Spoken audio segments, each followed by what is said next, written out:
Good afternoon, everyone. Hopefully, you're having a wonderful Monday, if that's even possible, especially if you're up in northern Canada and died of smoke inhalation around the Edmonton area. Also, quick PSA. Hopefully, people in Fort, I think it's Fort Grant, is hopefully they're okay. Same with Grand Prairie. Hopefully, we hear some good news from those uh, actually, I think it's Fort Frank, maybe. Anyways, yeah, hopefully we hear some good news and the wind blew the right way.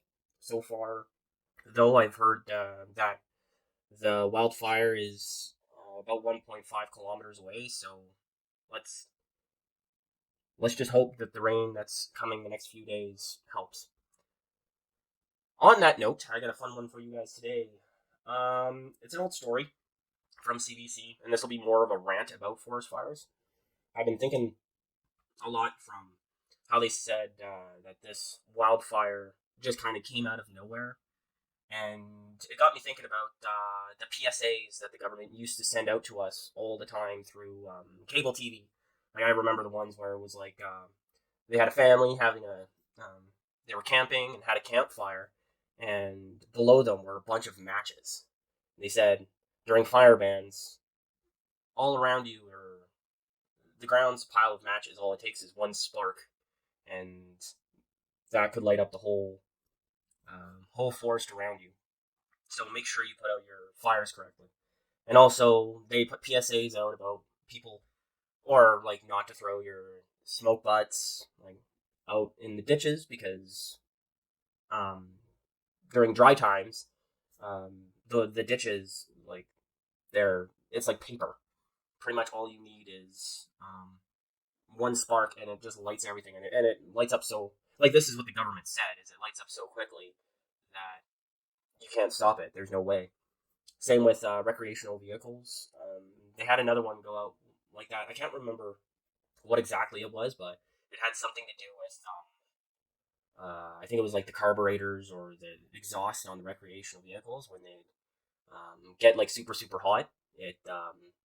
Would start um, it would start the fields on fire because of course like the fields are dry and stuff's dusty. So, anyways, Alberta would send all of these PSAs out on cable TV, and you'd see them pretty much every single time you um, turned the TV on or watched anything.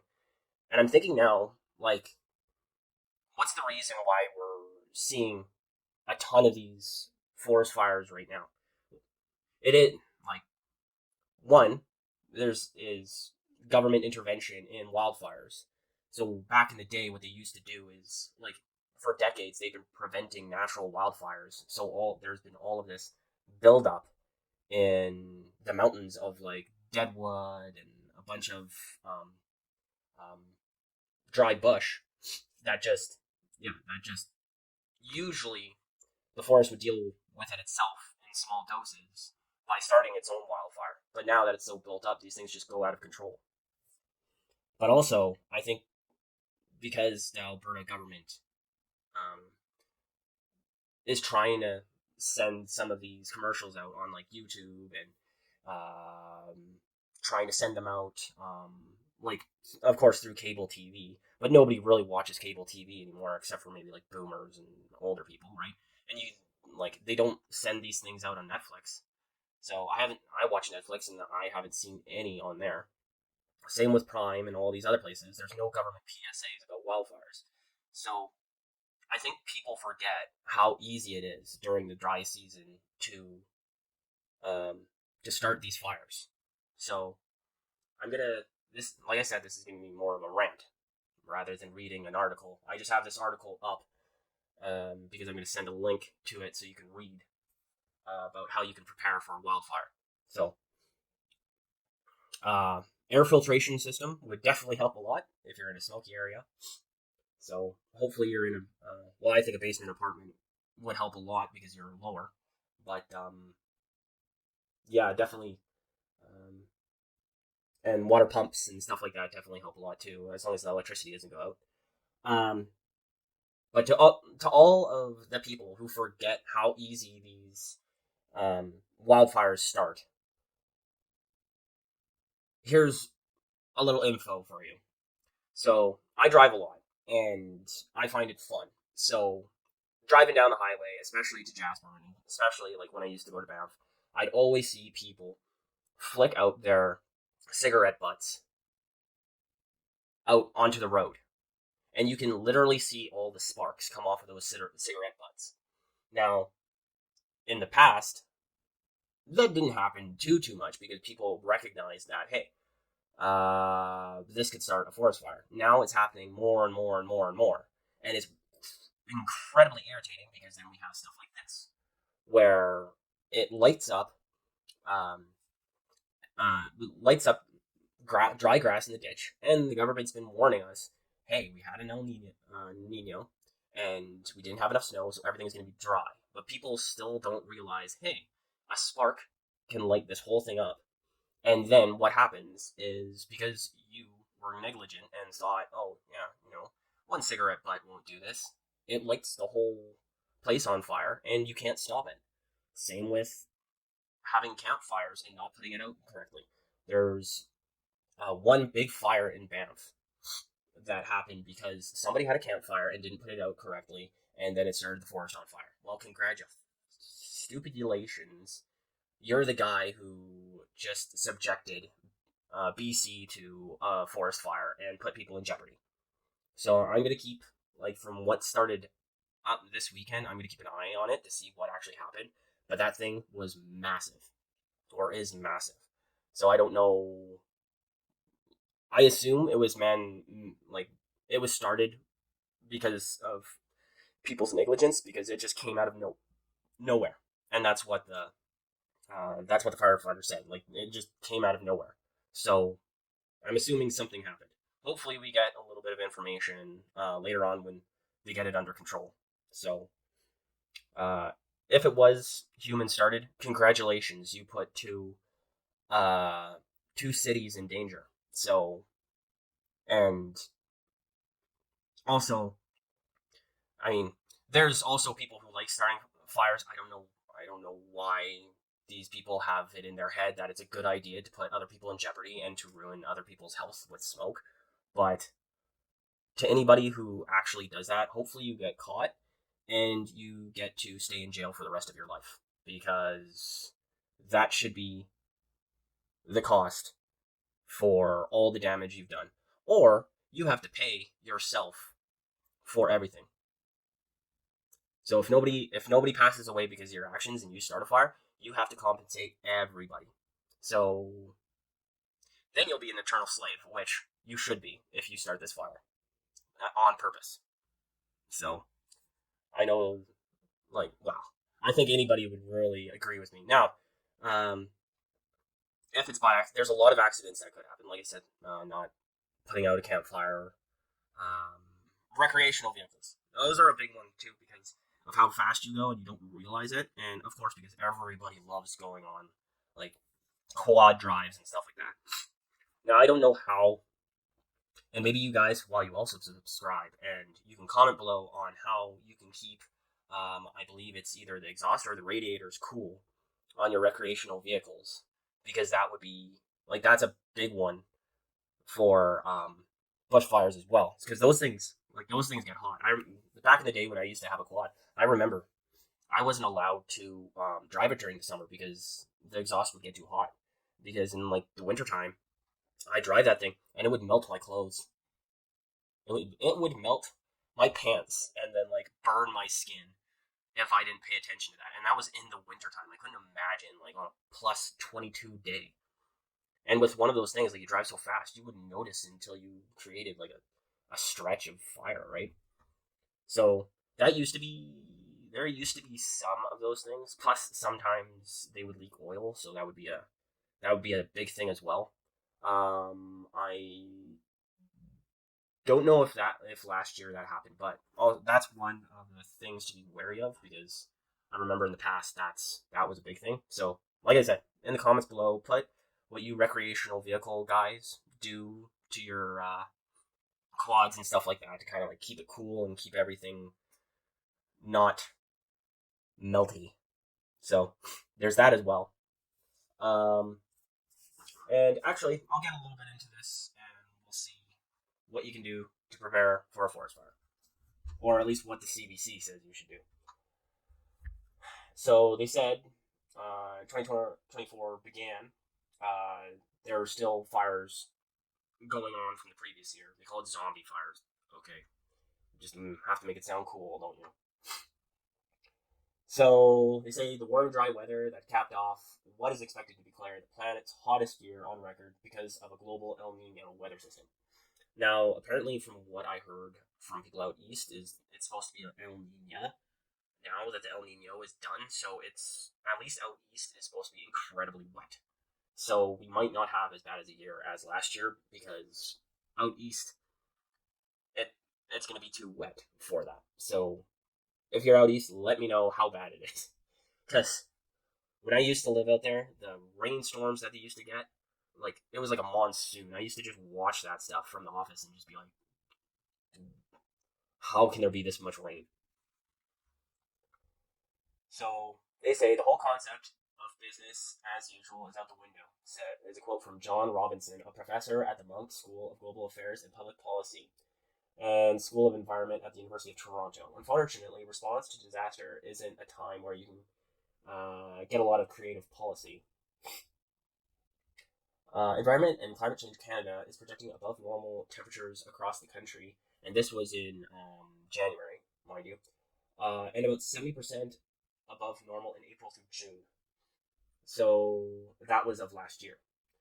There's really no indication of below normal or until we get maybe in late fall, even near normal. So apparently they're projecting for this year it's still going to be warm. So I think I'll probably send more of these forest fire videos out. It might get a little bit annoying, but like I said, since people have YouTube Premium and YouTube or and ad blockers and stuff like that, people are not seeing these PSAs. So I implore other YouTubers. Maybe it might get annoying for the people who watch these videos or your videos. It might get annoying, but how about let's create our own government PSAs to remind people not to be idiots and ignore fire bans and leave their right and just to be responsible. I don't mean to be that guy, but I think nowadays we have to do a collective group to remind people. Because, like I said, in the past, we've always, like every single year, we've had a dry year. Or we've had dry spells, but we've never had forest fires this bad. So I think human mistakes are a big portion of why this is happening. And of course, I mean, the government blaming global warming on all of this isn't helping as well because it absolves everybody of responsibility of their own actions. So people, even if they start a fire, they're just like, oh, well, it's global warming that made everything dry, so it's not my fault. Continuing, is this the summer where my farm and ranch gets hit? This is another quote from a farmer. Is this the summer when my town has to evacuate? You see it on people's face, you hear it in their voice. And yes, I think it's Fort Frank and in BC and Grand Prairie. I think they all already evacuated Grand Prairie, but I think Fort Frank is the town that's it's the fire is about 1.5 kilometers away, and literally the firefighters are like, yeah, it depends on the wind now. So it like when it gets to that point where the firefighters are like, there's nothing we can do. It depends on God. Then you know it's bad. So they say, I know ranchers who have lost property, terrible flood damage, terrible wildfire damage. Protecting infrastructure.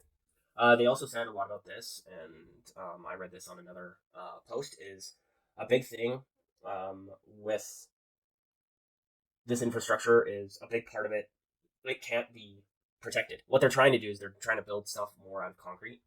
So what they say here is they're trying to tidy up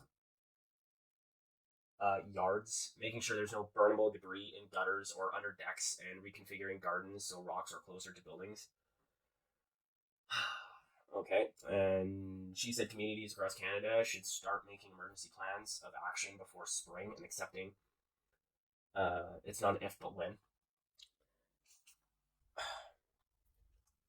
Um, there's a lady here called Hannah that says Canada needs to have a bigger conversation about prevention and managing risk by reducing the vulnerability of infrastructure, and we do need that. And they've said that a lot of these farms and a lot of these places that they've already evacuated, um, sure they have pumps for their water, they have a bunch of stuff like that, but they said the water pressure is going to go down because of the fire and because of our electric system, right? They're all on wooden poles.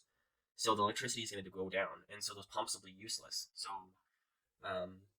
they said that a lot of people say that they're going to stay and they're going to defend their property and that they have like water pumps, they have all this stuff. And the firefighters tell them that when the electricity goes out, you're going to be cooped. And then, like, we're not going to be able to come in and save you. So,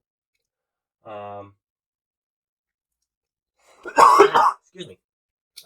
Still got some of that smoke in here.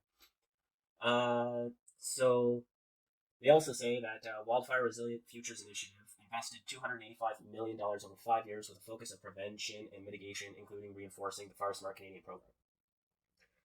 So, yeah, he says right here, one spark from an ATV or hot muffler, so it's a muffler, on a dirt bike or something, is going to potentially cause a huge amount of trouble. So, and that's true. So, I think fire is maybe the only natural disaster where, on one hand, it's extremely destructive, and on the other hand, it's part of the solution, Daniel said, adding that Canada's forest management has focused primarily on maximizing economic benefit, which has increased the landscape's fire vulnerability. So, like they said, they've left too much woody debris, and this is probably from also logging. So, this is mismanagement on the government's side and the private businesses side. So, let's see what they're doing about it now. So Norton said prescribed burns, forest thinning, and indigenous cultural burning practices are an important piece of fire mitigation that fire management are deploying more often. So part of the challenge that we've had in this country over many decades of fire management is a disproportionate emphasis on fire suppression, which is true. And now the fire suppression is coming back to bite us in the butt. So they're employing all of this stuff, but they don't employ it over the winter when things are wet. Like, can you not bring in tractors and stuff like that and get all of this material out of the forest while it's wet, or like as much as you can around these zones that are high wildfire potential, or at least around like these places that have like are around where people live. Because if you know the problem, why not during like when it's wet and during when it's snowing? I know it's hard to get in there, but it's going to be harder to get in there when it's on fire than it is when there's snow. So you can use helicopters, you can use, right, like it's a difficult job, but it's got to be done. Unfortunately, because when you screw up, it's not an easy fix. And the Alberta government admitted they screwed up, but they're not fixing it fast enough.